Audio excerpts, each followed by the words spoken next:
Okay, what's going on, everybody? We're doing an update on the 41 Willys that we're doing for the gasser side of the Pro Street group build, and we got some bits here. So everything's been stripped of chrome. Interesting thing about this one is that the chrome pieces are actually molded in a super dark gray color, so that's kind of an interesting idea. Usually it's, you know, the kit color or whatever, but yeah, it's just kind of interesting to see that they're molded in a separate color. So everybody here has been washed, and we're getting ready to go into primer. This is all for the engine, and here's the block here. You can see our holes for the spark plugs. This was a little difficult to do because it already had spark plug nubbies sort of molded into the block, into the cylinder head, excuse me, and we were able to remove those with a side cutting bit. Let's grab that here. This little guy here. Chuck that into the motor tool, and then just went at it, and it was really easy to clean up. Super easy, barely an inconvenience. And so now we got other bits and stuff here ready to get primered and then based. This is the injector piece here, and I decided to go ahead and put like a fuel, sort of like a fuel hose or something like that. A lot of the pictures I've been seeing had back in the day, like they were using a fuel line, not really actual metal piping, but you know, like the rubber tubing and stuff.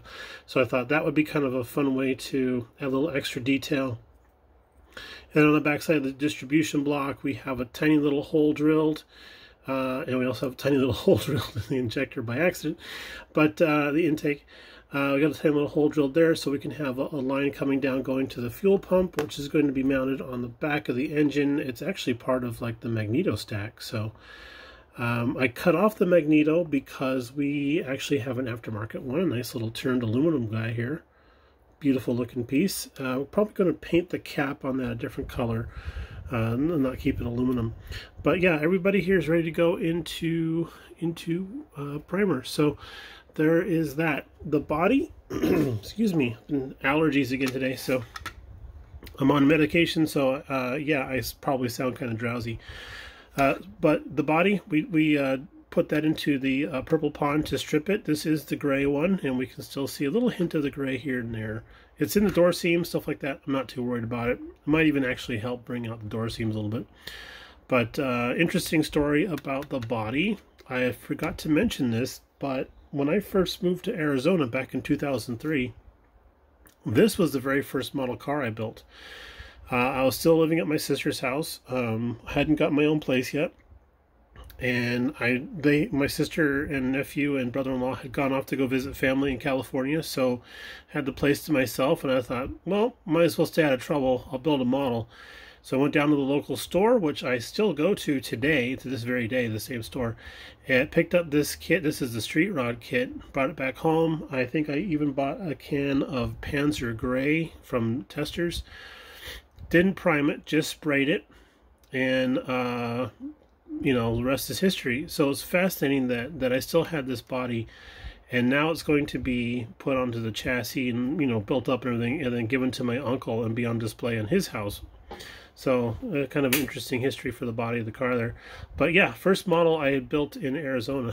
So our shark mouth isn't looking too bad. We do have a couple of spots here that's kind of doing a clockwork orange thing with that one headlight opening, with that dark line around there. That, I think we had a little bit of either super glue or some caked on model glue that the purple, we used the Zep stuff from Home Depot.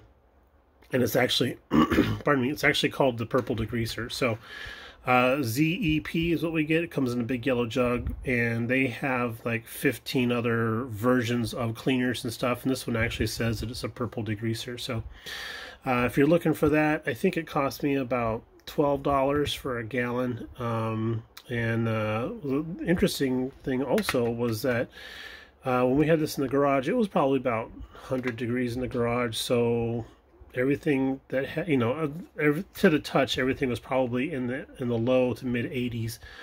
But but that purple pond was probably in about 85 degrees, and it seems like it helps that stuff work a lot faster, because I just had this in for a couple of hours, and then we could just rubber thumb across it, and it just came right off. So, or it could have been the fact that we didn't use a primer. Either way, past Brian did future Brian a favor, so thank you, past Brian. All right, so that's going to be it for now. We're going to go do some priming, and then not on this. We still have a little bit of work to do on this, but we're going to do the priming for all the engine bits so we can build up our engine, and then set this aside, because this weekend we're participating in the 48-hour group build that Mr. Mutt Modeler is doing.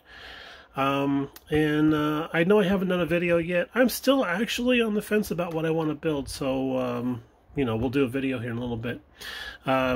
Or actually, we'll just do the entry video at 8 p.m. tomorrow evening, our time, which I think everybody will be in bed, East Coast time. So one last thing, we just wanted to show you that this is the intake, and we glued a disc on there because the instructions, the decal set actually has a nice little cover that's supposed to go on there. A lot of the photographs I'd been seeing of the Swindler 2 while it's at show or waiting for a race, they have this nice cover on there, I guess, so nothing gets sucked in there or nobody sets a wrench up there or something like that by accident. But it has this nice little cover in there with stitching on that's supposed to focus on that. It's supposed to say Swindler 2. I'm a little jittery right now, but that's going to go over this cover here. I decided to glue on a piece of styrene rather than just try to cut out the decal on the paper and put that on there. I figured that was a great way to have that collapse and fall inside there, but gluing it over this disc should be the answer. So we're going to paint this all up aluminum. Well, what I call aluminum. It's actually TS30, which is what's that called? Silver leaf. So this is over a gloss black background, and I really like how that looks. So we experimented on the fuel tank. I like how that looks. That's how we'll do the intake, the snorkel, or whatever we want to call this guy here. So that's looking pretty good. I like that they added the decal in there, because it's kind of ugly on the inside of this thing when you do all the sanding and stuff inside there. It just does not look good. So I like that they had that decal option. Thank you, Ravel. All right, guys, we'll talk to you a little bit later on. Have a great weekend if I don't talk to you before then. Bye.